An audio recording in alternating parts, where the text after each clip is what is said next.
Good morning, children. I am G. Hari Prasad, lecturer in computer science, SKSD Mahila Kalasala UG and PG Autonomous Tanuku. Today, I want to explain the concept of Java tokens. So, basically, tokens means subunits in a program. Tokens means subunits in a program. So, that means tokens is the smallest individual unit of a program. Token is the smallest individual unit of a program. In every language, there are several tokens are there. In Java language, these tokens are divided as follows. First one is keyword, second one is identifiers, third one is constants or literals. So for strings, special symbols and operators. So every Java program contains these issues. So that's why token is a small individual unit. If you want to declare a variable, then you declare like this, int a. Token అంటే మీరు ఒక ప్రోగ్రాంలో రాసే ఏ ఒక్క individual unit అయినా, ఏదైనా ఒక individual చిన్న యూనిట్ ఏదైనా ఉంటే దాన్ని మనం ఏమని చెప్తామంటే టోకెన్ అని చెప్తాం. ఉదాహరణకు చూడండి, ఇంట్ ఏ అని డిక్లేర్ చేశారు. వేరియబుల్ డిక్లరేషన్ అంటే మన డేటాను స్టోర్ చేయాలి కనుక ఇంట్ ఏ అని తీసుకున్నాం. సో దీన్ని ఏమంటారు సార్ అంటే it is one of the part of token అని చెప్పచ్చు.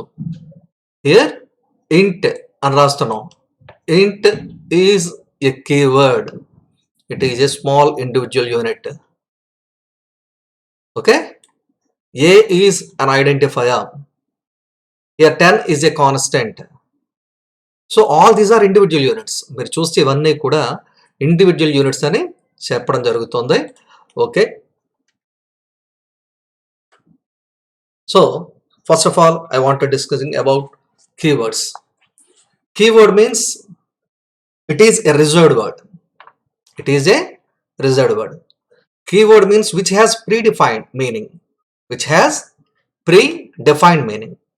So, for example, మీరు ఇందాక చూసారు int అని డిక్లేర్ చేశారు. int is a keyword. అంటే దీనిలో ఏం మాత్రమే స్టోర్ చేయగలం మీకు తెలుసు, ఓన్లీ నెంబర్స్. ఎట్లాంటి నెంబర్స్? పాయింట్ గల నెంబర్స్, పాయింట్ లేని నెంబర్స్ అంటే ఓన్లీ పాయింట్ లేని నెంబర్స్ మాత్రమే. అంటే డెసిమల్ నెంబర్స్ ఏవైతే ఉన్నాయో వాటిని తప్ప వేటిని కూడా మీరు దాంట్లోకి స్టోర్ చేయలేరు. సార్ 10.5 నేను స్టోర్ చేస్తాను, యాక్సెప్ట్ చేయదు. కారణం ఏంటంటే ఇంట్ has a pre defined meaning. Integer అనే దానికి ముందుగానే ఒక మీనింగ్ ని జేమ్స్ గోస్లింగ్ ఎస్టాబ్లిష్ చేసేసి ఉన్నాడు గనక వాడు ఏ మీనింగ్ అయితే ఇచ్చాడో అది ఆ రకంగానే దానికి సంబంధించిన విషయాన్ని అంతటినీ కూడా యాక్సెప్ట్ చేస్తుంది తప్ప వేరే దాన్ని నీకు యాక్సెప్ట్ చేయదు. Sir now I want to store a float value sir. How can I do it sir అంటే float b is equal to 2.5. So point గల వాల్యూని కానీ స్టోర్ చేయాలి అనుకుంటే నువ్వు ఫ్లోట్ అని డిక్లేర్ చేయి. సో అలాగే there are number of keywords are there. If, while, for, మీరు ఆల్రెడీ సి లాంగ్వేజ్లు ఇవన్నిటిని కూడా యూజ్ చేస్తున్నారు. నెక్స్ట్, సో ప్రజెంట్ జావాలో మనం క్లాస్ అని వాడుతూ ఉన్నాం. ఇవన్నీ కూడా ఏంటి సార్ అంటే all these are keywords. Double, char, string, all these are keywords. So all these keywords has predefined meaning.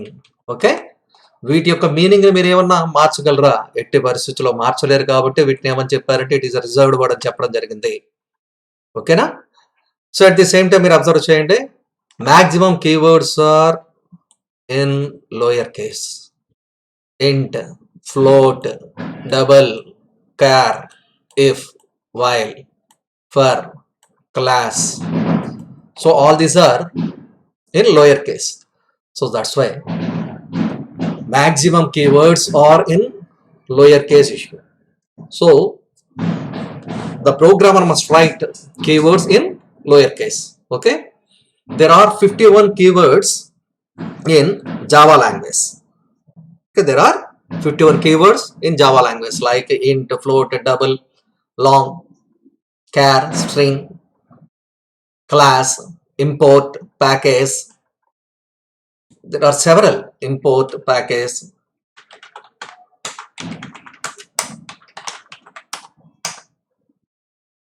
So try, catch, ఇలాగ మొత్తం ఎన్ని కీవర్డ్స్ ఉన్నాయంటే 51 కీవర్డ్స్ ఉన్నాయి. బట్ మీరు గుర్తుపెట్టుకోవాల్సిన విషయం ఏంటంటే ఇంటర్వ్యూస్లో అడుగుతూ ఉంటారు వాళ్ళు 51 కీవర్డ్స్ యూసేజ్లోనే ఉన్నాయా అని అడుగుతారు వాళ్ళు. మీరు చెప్పాల్సిన విషయం ఏంటంటే 59 కీవర్డ్స్ లేవు, యాక్చువల్గా 49 కీవర్డ్స్ మాత్రమే మేజర్గా యూజ్ చేస్తూ ఉన్నారు. బట్ 2 కీవర్డ్స్ని మాత్రం యూజ్ చేయడం లేదు. చాలా అకేషనల్గానే మ్యాక్సిమం యూజ్ చేయట్లేదు. అది బ్యాడ్ ప్రాక్టీస్ ఆఫ్ ప్రోగ్రామింగ్ అంటూ యూజ్ చేయట్లేదు వాటిని. వాటిల్లో మొదటిది go to, second one is constant. C language లో గో టు అనే దాన్ని మీరు యూజ్ చేశారు జంపింగ్ స్టేట్మెంట్స్ లో. గో టు అండ్ కాన్స్టెంట్ ఉంది. ఈ రెండు కీవర్డ్స్ ని ఎక్కడ యూజ్ చేయట్లేదంటే మనకి జావాలో 51 ఉన్నా కూడా యూసేజ్ లో ఉన్నవి 49. యూజ్ చేయనివి నాట్ యూజ్ చేయనివి రెండు, ఒకటి గో టు, రెండోది కాన్స్ట్. ఈ రెండు కూడా ఏం చేయట్లేదంటే వాళ్ళు యూజ్ చేయడం అనేది లేదు. సో టోకెన్స్ కి సంబంధించిన ఫస్ట్ ఇండివిజువల్ యూనిట్ అయిన కీవర్డ్స్ గురించి మనం ఆల్రెడీ ఇప్పుడు డిస్కస్ చేసుకున్నాం. Okay, so second one is identifier. Identifier means the name of a variable or a constant or a function or a class or an array. So here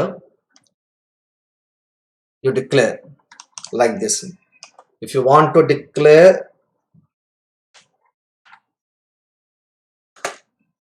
if you want to store a value 55, then you must declare an identifier like this. A equals to, here A is an identifier. Okay, A is an identifier. So in the first picture we use some total, average, maths, physics like this. So మీరు ఒకవేళ ఏదైనా ఒక data అంటే ఒక వాల్యూని store చేయాలి అని అనుకుంటే 100% మీరు చేయాల్సింది ఏంటంటే ఒక వేరియబుల్ని కంపల్సరీ డిక్లేర్ చేయాలి. మీ మ్యాథ్స్ మార్క్స్ని స్టోర్ చేయాలనుకుంటున్నారు, మ్యాథ్స్ అని రాస్తారు, తర్వాత ఈజ్ ఈక్వల్ టు అని పెట్టి 910 ఇస్తారు. Here maths is an identifier. So data type అని డిక్లేర్ చేసిన తరువాత డైరెక్ట్గా మీరు వాల్యూని స్టోర్ చేయలేరు. By using an identifier you can store it. Okay,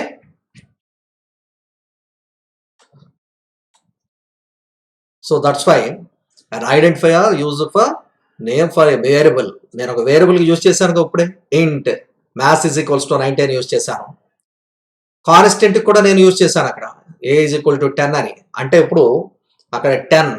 అలాగే ఒక ఫంక్షన్కి కూడా నేను ఒక నేమ్ని యూజ్ చేయొచ్చు.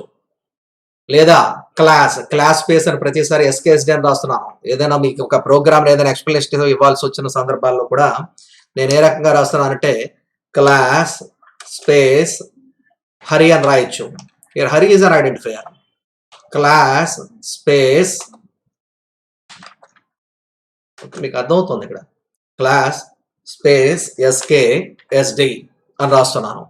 All these are identifiers. Okay, so ఇది ఎవరు యూజ్ చేస్తారంటే ఎవరైతే ప్రోగ్రామర్ రాస్తున్నాడో వాడే యూజ్ చేస్తాడు. సో ఉదాహరణకి ఇక్కడ ఒక సింపుల్ ఎగ్జాంపుల్ చెప్పడానికి ప్రయత్నం చేద్దాం.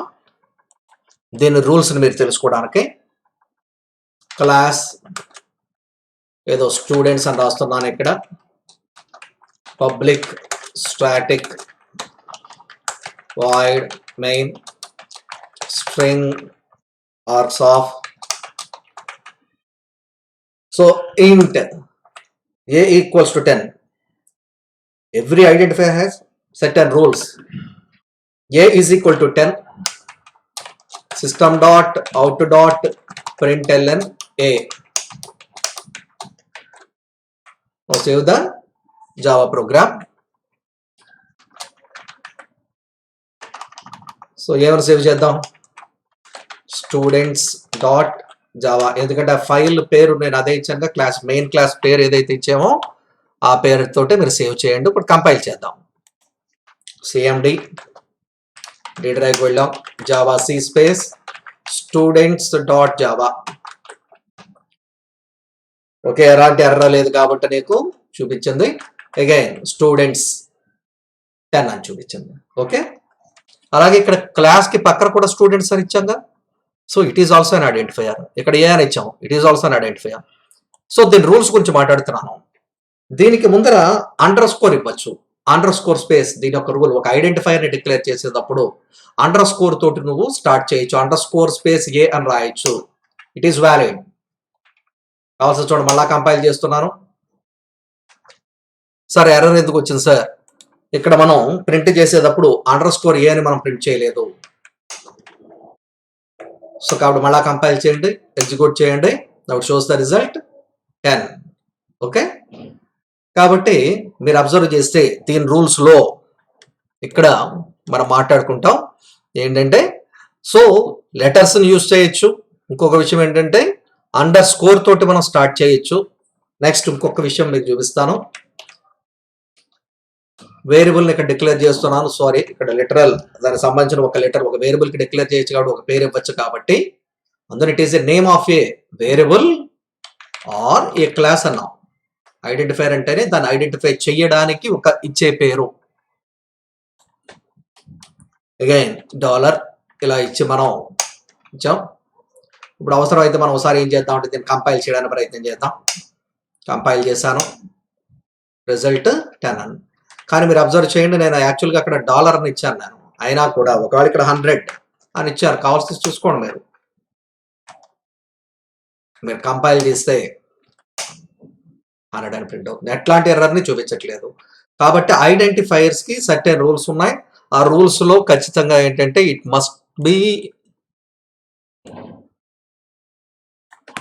Must follow certain rules. So it uses letters under score sorry dollar at the first character as a first character. Okay, ఇవి దానికి సంబంధించిన రూల్స్. ఇంకా రూల్స్ లో మీరు చూసుకోవాల్సిన విషయం ఏంటంటే ఏ స్పేస్ బి అని ఇస్తాను. A space B is equal to 100 అని రాస్తానంటే అది యాక్సెప్ట్ చేయదు. It is also one of the rule. ఎట్టి పరిస్థితుల్లో వైట్ స్పేస్ అనేది మీరు ఇవ్వకూడదు. ఒక్కసారి మనం దాన్ని సేవ్ చేసి ఎప్పుడు మీరు మార్పు చేసినా ఫైల్కి వెళ్ళండి, సేవ్ చేయండి. సేవ్ చేసి మళ్ళీ ఏం చేస్తారు, మీరు కంపైల్ చేయండి. Now it shows an error. ఏమని ఉంటుందంటే ఎక్కడ చూపిస్తుందో మీకు ఎర్రర్, కరెక్ట్ గా ఇక్కడే చూడండి. ఎట్టి పరిస్థితుల్లో వైట్ స్పేస్ అనేది ఇవ్వకూడదు. సార్ మరి నేను ఇవ్వాలనుకుంటున్నాను, అవసరమైతే ఏ అండర్ స్కోర్ బి అని ఇచ్చేసాయి, యాక్సెప్ట్ చేస్తుంది. అంతే తప్ప నువ్వు ఏ స్పేస్ బి అని కానీ ఇచ్చినట్లయితే ఎట్టి పరిస్థితుల్లో నీకు ఏం చేయదంటే చూడండి, ఇప్పుడు బ్రహ్మాండంగా నీకు ఎర్రర్ లేకుండా చూపించింది. సో ఇది one of the rule. So అలాగే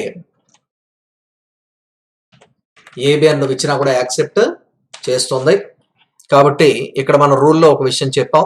ఏంటి సార్ రూల్ అంటే the white space cannot be included in the identifier మధ్యలో ఎట్టి పరిస్థితుల్లో నువ్వు ఇది ఇవ్వకూడదు. At the same time sir నేను ఏ అని డిక్లేర్ చేశాను, ఏ అని ఒక వేరియబుల్ ని డిక్లేర్ చేసిన తర్వాత మళ్ళా ఏ అని నేను డిక్లేర్ చేయొచ్చా? 2 సార్లు స్మాల్ ఏ అని డిక్లేర్ చేస్తే అది ఎర్రర్ని చూపిస్తుంది. కానీ అలా కాకుండా నువ్వు ఒక పని చేయొచ్చు, స్మాల్ ఏ అని క్యాపిటల్ ఏ. అందుకని ఇట్ ఈస్ కేస్ సెన్సిటివ్ అంటాం. కావాల్సి నువ్వు చూడు, ఏని ప్రింట్ చేయి, స్మాల్ ఏని ప్రింట్ చేయి, తర్వాత నువ్వు క్యాపిటల్ ఏని కూడా ప్రింట్ చేయి. It shows both the results.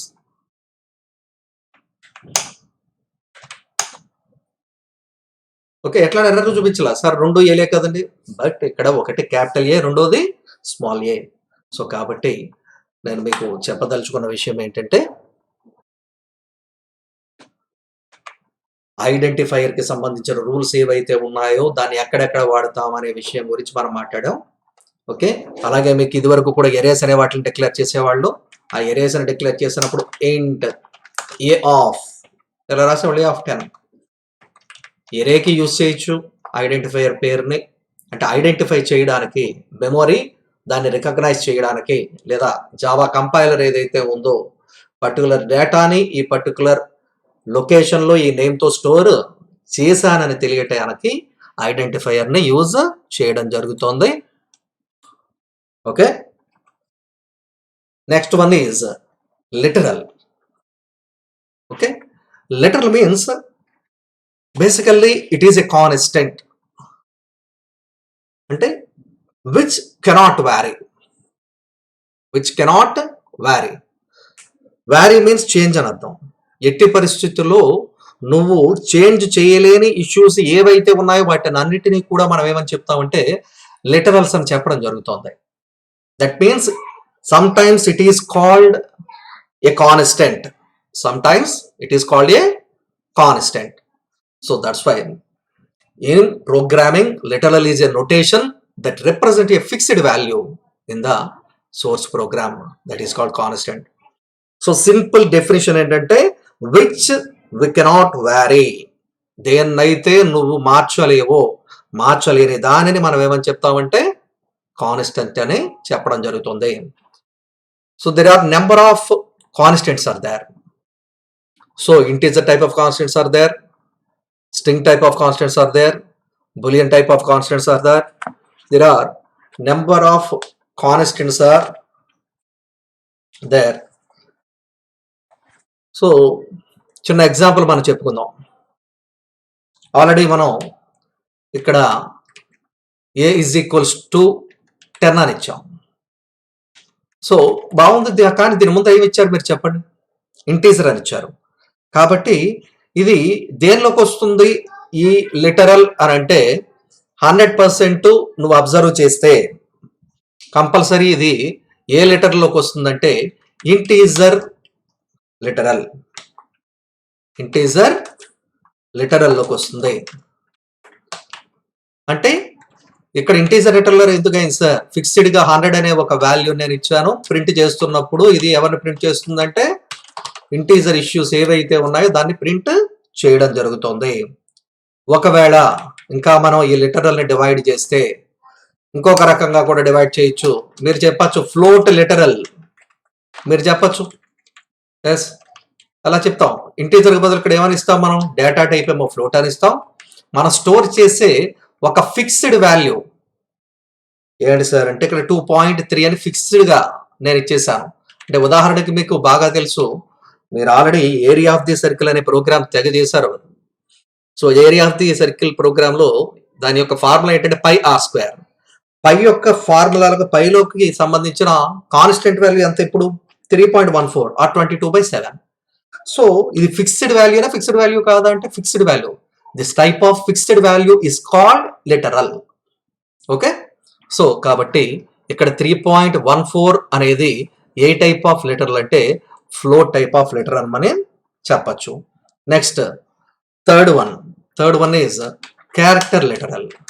Character literal మీరు చెప్పచ్చు, ఇది కూడా ఆల్రెడీ సిలో యూజ్ చేసే ఉన్నారు, ఇప్పుడు జావాలో మనం మళ్ళా స్పెషల్గా యూజ్ చేస్తున్నాం. Char space CH is equals to some fixed value ఇచ్చేస్తున్నాను. ఏంటి ఆ ఫిక్స్డ్ వాల్యూ, సమ్ ఏ అనో లేకపోతే సమ్ టీ అనో ఇస్తున్నాను. సో ఇప్పుడు నేను ప్రింట్ చేసేటప్పుడు ఏమైనా ప్రింట్ చేస్తానంటే సిహెచ్ అనే దాన్ని నేను ప్రింట్ చేయడం జరుగుతుంది. ఇన్ ద సేమ్ వే మనకి సి లాంగ్వేజ్లో లేదు కానీ జావాలోకి వచ్చేటప్పటికి మీరు అబ్జర్వ్ చేసే ఉంటారు, పైన స్ట్రింగ్ అనేది ఒకటి కనబడుతుంది.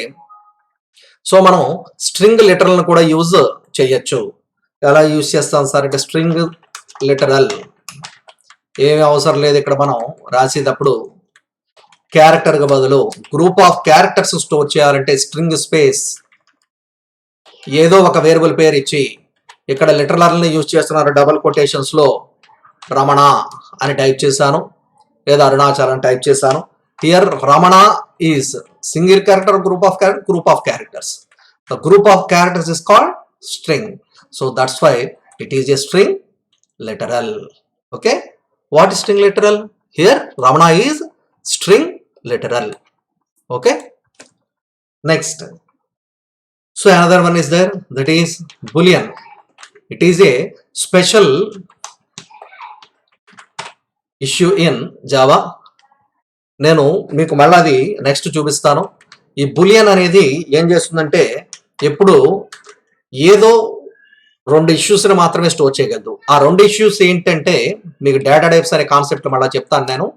అవేంటంటే ఐదర్ ట్రూ ఆర్ ఫాల్స్, అయితే ట్రూని కానీ లేదంటే ఫాల్స్ని కానీ, ట్రూ ఆర్ ఫాల్స్. ఈ రెండిట్లో ఏవైతే ఉన్నాయో ఆ ట్రూ ఆర్ ఫాల్స్లో ఏదో ఒక దాన్ని మాత్రమే నేను ఏం చేయగలను దీని లోపలికి స్టోర్ చేయగలను. ఇప్పుడు నేను ఒకవేళ ఫాల్స్ అని స్టోర్ చేయగలను లేదా ట్రూ అని స్టోర్ చేయగలను. Here false is a boolean literal. So దీనిలోకి వచ్చేటప్పటికి ఏదైనా కండిషన్ చెక్ చేసినప్పుడు వచ్చే ట్రూ ఆర్ ఫాల్స్ని మనకి కానీ రిటర్న్ చేయడము లేకపోతే మనం జాగ్రత్తగా స్టోర్ చేయడము చేయాలి అని అనుకున్నప్పుడు ఏ లిటరల్ని యూజ్ చేస్తాం సార్ అంటే బులియన్ లిటరల్ని యూజ్ చేస్తాం. సో కాబట్టి ఫస్ట్లోనే స్టార్టింగ్లోనే మనం ఇక్కడ ఆ డయాగ్రామ్ చూసినప్పుడే ఆ కాన్స్టెంట్ వాల్యూ చూడండి 10, 20 స్ట్రింగ్ లిటరల్ ఇది రామ్ హల్లో. సో అదే రకంగా మీకు ఇందాక చూపించినట్టుగా ట్రూ ఆర్ ఫాల్స్. సో అలాగా ఈచ్ అండ్ ఎవ్రీ ఇష్యూస్ మనం స్టోర్ చేసి ఒక fixed value or constant value ఇష్యూస్ని మనం ఏమని చెప్పొచ్చు అంటే లిటరల్ అని చెప్పొచ్చు. సో కాబట్టి literal is a fixed value or a constant. So constant means which cannot vary. Okay, so all these are defined by the programmer. మొత్తం ఇదంతా కూడా వాడి అవసరాన్ని బట్టి వాడి ప్రాజెక్ట్ యొక్క అవకాశాన్ని బట్టి వాడు ఏం చేస్తాడంటే ఆ పర్టికులర్ కాన్స్టెంట్ వాల్యూస్ని వాడు స్టోర్ చేయడం జరుగుతుంది. ఫైనల్లీ మనం ఇక్కడ కానీ చూసుకున్నట్లయితే సో దీనిలో మనం ఆల్రెడీ మీకు తెలిసిందే ఆపరేటర్స్. సో సింపుల్గా ఆపరేటర్ అంటే ఏంటో మీకు తెలుసు. Simple operator is a symbol to perform A specific operation. So ఒక ఎడిషన్ జరగాలి, నీకు ఎడిషన్ జరగాలి అంటే మీరు చాలామంది ఎడిషన్ ఆఫ్ 2 ప్రోగ్రామ్స్ని చాలా సందర్భాల్లో చేశారు. ఎడిషన్ జరగాలంటే మీరు నాకు చెప్పండి, ఇంటి ఏ ఈజ్ ఈక్వల్ టు 10 అని రాస్తారు, comma B is equal to 20 comma C. ఇప్పుడు జస్ట్ ఎడిషన్ జరగాలి రెండింటికి మధ్య, జస్ట్ ఒక సింబల్లో యూజ్ చేస్తున్నారు మీరు. C is equal to A, ఎడిషన్కి ఏంటి plus B. Here plus is a symbol or an operator which performs a specific operation. ఏ ఆపరేషన్ పెర్ఫార్మ్ చేస్తుందంటే here it performs addition. In the same manner subtraction, multiplication, division. So operator is a symbol which performs a specific task as per the situation. There are various types of operators are there in Java. First one is arithmetic operator, second one is relational operator, assignment operators, etc. So all these operators are used to perform specific operation according to the situation. It is also one of the individual unit in a program. So నీ ప్రోగ్రాంలో ఇది కూడా operation ని perform చేయడానికి ఉపయోగపడిన ఒక individual unit కనుక this type of individual unit is called token. ఈ రకమైన ఇండివిజువల్ యూనిట్ మనం ఏమని చెప్తా ఉంటే మనం టోకెన్ అని చెప్పడం జరుగుతుంది. Okay, finally we enter into the separators. So దాంట్లోనే ఉంది సపరేటర్స్ అంటే విడదీసేదని అర్థం. Separators are symbols that we use group our code. అంటే ఎలాగా అంటే ఎగ్జాంపుల్కి మీరు జస్ట్ 3-4 వేరియబుల్స్ డిక్లేర్ చేయాలి అనుకోండి. ఎలా డిక్లేర్ చేస్తారు? By using comma operator. Here comma is a separator. ఇక్కడ ఈ గ్రూప్ ఆఫ్ కోడ్ అంతటిని మెయింటైన్ చేస్తుంది, బట్ ఈ గ్రూప్ ఆఫ్ కోడ్ని మెయింటైన్ చేస్తూ మధ్యలో ఒక సపరేటర్ ఉండడం చేత ఈ కోడ్ అంతటిని కూడా ఏం చేయగలం అంటే ఈ రకంగా మనం డిక్లేర్ చేయగలిగాం. ఇన్ ద సేమ్ మేనర్ వీటినే కొన్ని సందర్భాల్లో ఏమంటామంటే పంక్చుయేటర్స్ అని కూడా చెప్తాం. The separators in java also known as punctuators. Okay, so ఇట్లాంటి మాకు ఏమేమి ఉన్నాయి సార్ అంటే మీరు బిగిన్ అండ్ బ్రాస్. అందుకనే ఇక్కడ రాసిన డెఫినిషన్ ఇష్యూలు కూడా separators are symbols that we can group to our code. మనకి చూడండి కోడ్ అంతటిని గ్రూప్ చేయడానికి బిగిన్ అండ్ బ్రాసెస్ బ్లాక్ అంటాం. ఈ బిగిన్ అండ్ బ్రాసెస్ ఏవైతే ఉన్నాయో it is also one of the separator అని చెప్పొచ్చు. అలాగే మొత్తం అక్కడ కోడింగ్ అయిపోయిందని చెప్పడానికి చివరి మన సెమీకోలన్ ఏదైతే ఇచ్చామో ఇట్ ఈజ్ ఆల్సో సెపరేటర్. అంటే ఇక్కడికి ఎండ్ అయిపోయింది, నెక్స్ట్ లైన్లోకి నేను వస్తున్నానని చెప్పడానికి ఉపయోగపడేది. అలాగే వేరియబుల్స్ అన్నిటిని సపరేట్ చేసి ఉపయోగించే కామాని, అలాగే ఫ్యూచర్లో మనం డాట్ ఆపరేటర్ ఉపయోగిస్తాం. ఇట్లాంటి ఆపరేటర్స్ అన్నిటిని కూడా మనం సపరేటర్స్ అని చెప్పడం జరుగుతుంది. ఈ సపరేటర్స్ అనేవి కూడా ఏం చేస్తున్నాయంటే స్మాలెస్ట్ ఇండివిజువల్ యూనిట్స్ కనుక all the smallest individual units in a program are called tokens. Okay, మీకు ఏమైనా డౌట్ వస్తే మళ్ళీ మీరు క్లారిఫై చేసుకోండి అడిగి.